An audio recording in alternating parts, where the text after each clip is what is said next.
After the end of World War II, the world was split into two, East and West. This marked the beginning of the era called the Cold War.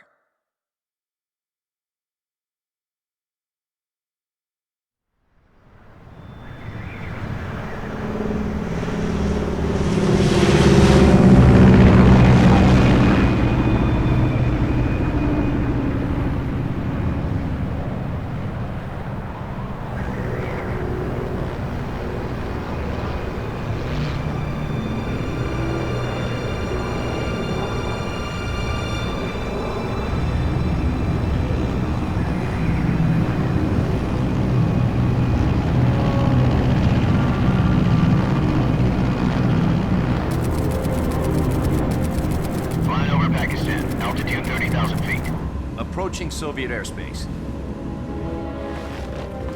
20 minutes to drop off. Commencing internal depressurization. Equipment check. Arm main parachute. All right. You ready to go?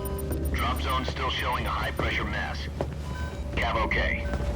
Good. We've got high visibility.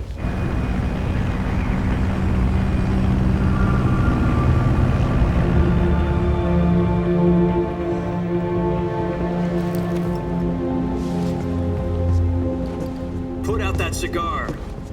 Connecting oxygen hose to interior connector. Put on your mask.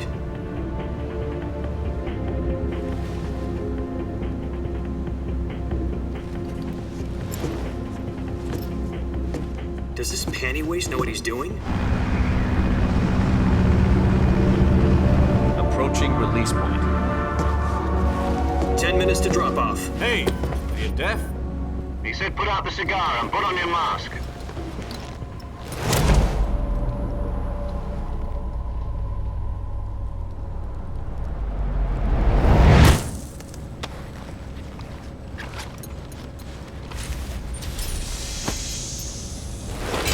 Depressurization complete.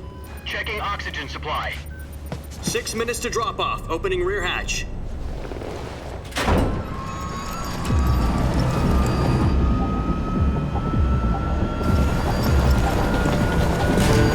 Sunrise.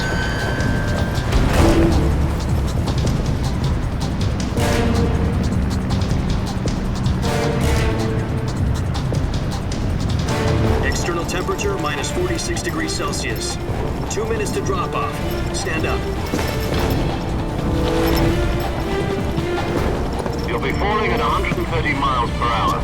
Try not to get frostbite from the wind chill. 1 minute to drop off. Move to the rear. Activate bailout bottle. This is one for the history books. The world's first halo jump.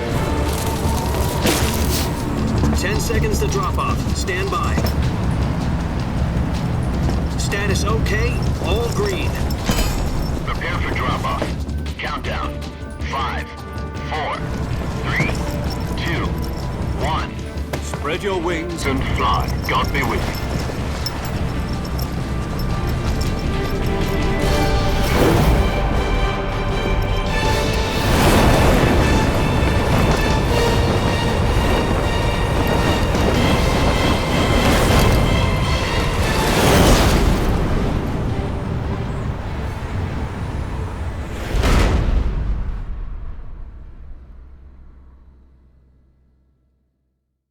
Jack, I've got some important news. The head of the CIA has finally given us the green light for the Virtuous mission. Virtual mission? No, the Virtuous mission. The future of our Fox unit depends on it. If it succeeds, we'll be officially organized into a unit. Virtuous mission? Sounds like some kind of initiation ritual. You know, don't get cocky. This isn't a training op. Right. So what exactly is this wonderful mission? Well, about 2 years ago, a certain Soviet scientist requested asylum in the West through one of our moles. His name is Nikolai Stepanovich Sokolov. He's head of the OKB-754 Design Bureau, one of the Soviets' top-secret weapon research facilities, and the East's foremost expert on weapons development. Sokolov? Isn't he that famous rocket scientist? The very same. On April the 12th, 1961, the Soviets achieved the first manned spaceflight in history. The Earth was blue, but there was no God. Well spoken. The rocket that carried Yuri Gagarin into orbit was the A-1, known as the Vostok rocket. Sokolov is said to be the man most responsible for the multi-engine cluster used in that rocket. After Gagarin's flight, Sokolov left rocket development to become the head of the newly established Design Bureau. From a lowly technician to head of a design bureau, that's quite a success story, so why do you want to defect? It seems he'd become afraid of his own creations. Afraid? Call it a crisis of conscience. And for that, he left his country and his family behind and went over the fence? Not exactly. One of his conditions was that his family was also to be taken safely to the west. We used a mole to get the family out first and succeeded in sneaking Sokolov over the Berlin Wall shortly afterwards.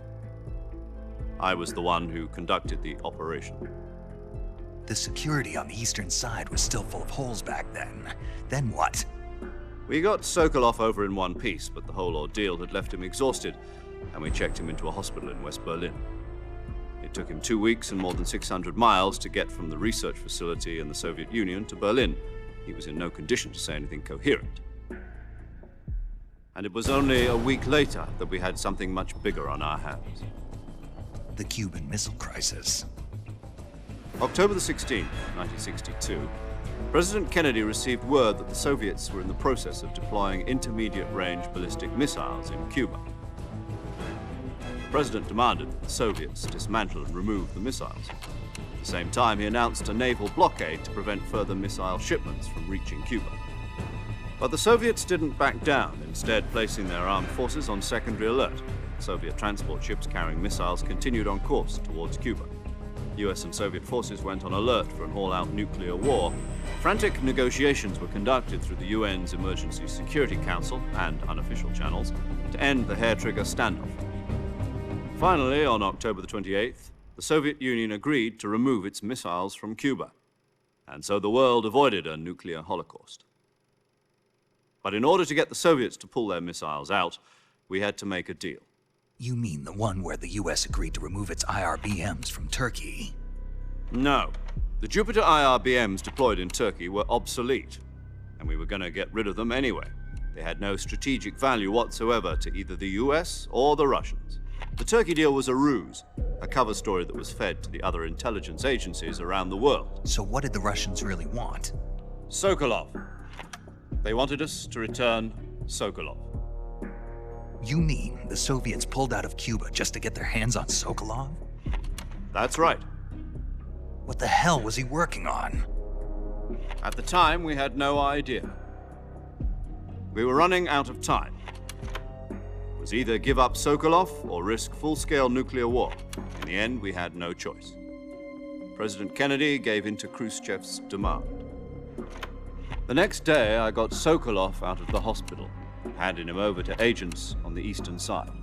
Sokolov kept on screaming, "Save me," until he disappeared from my sight. Then a month ago, we received some new information from one of our moles. About Sokolov? Yes. He was taken back to the research facility and forced to continue working on the weapon in question under KGB supervision. What's more, it's on the verge of completion. So what kind of weapon is it? Something to do with space rockets? No, missiles. Same technology. I guess you're right. We don't know the details, but it appears to be a new kind of nuclear device. For half a year now, the Soviets have been conducting frequent nuclear tests at Semipalatinsk. Something to do with the weapon, I assume. We're talking about a secret weapon so big that Khrushchev was ready to pull out of Cuba to get it back. Is Sokolov still in the facility? No. According to our intelligence, he's in Selinoyarsk, a place in the mountains about 3 miles to the west that's known as the Virgin Cliffs. The Virgin Cliffs. Nice name for a virtuous mission. They moved him there just recently. Why? Apparently, they're conducting a field test of the weapon, but it's our best chance to get him back. This mission would never have been possible if he was still in the research facility. This is our last chance. Sokolov must have known that too when he contacted us.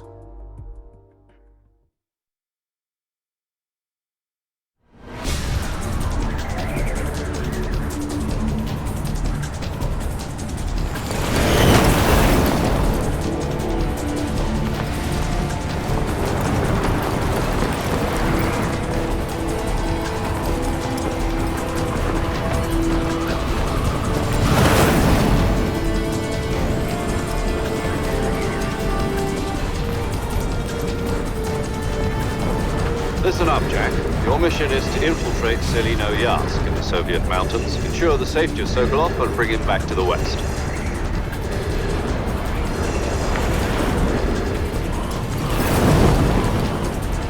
If we don't get Sokolov back before that weapon is complete, we'll be facing a major crisis.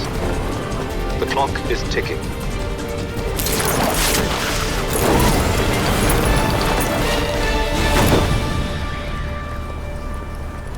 Once we've confirmed the rescue of Sokolov, stand by at the recovery point. A recovery balloon will be dropped at that point. Helium will be pumped into the balloon to inflate it. The process takes about 20 minutes. Once it's complete, the gunship's arm will latch onto the balloon and pull it up. The Fulton surface-to-air recovery system. I'm familiar with the theory. Take it easy. It's been combat proven. Do you think Sokolov is up to it? The shock will be less than during a parachute jump, and the arm can handle up to 500 pounds. So you're planning on going over the border in a single combat Talon? She's equipped with two 6-barrel 20mm Vulcan cannons, as well as two 40mm machine guns. Sounds like she could hold her own against a battalion of tanks. Even with the fuel in the reserve tank, we're facing a 4-hour time limit. If all goes well, it shouldn't take more than a few hours. Home in time for dinner. But if anything goes wrong, you'll be eating dinner, breakfast, and all the rest of your meals in the jungle.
Do you copy?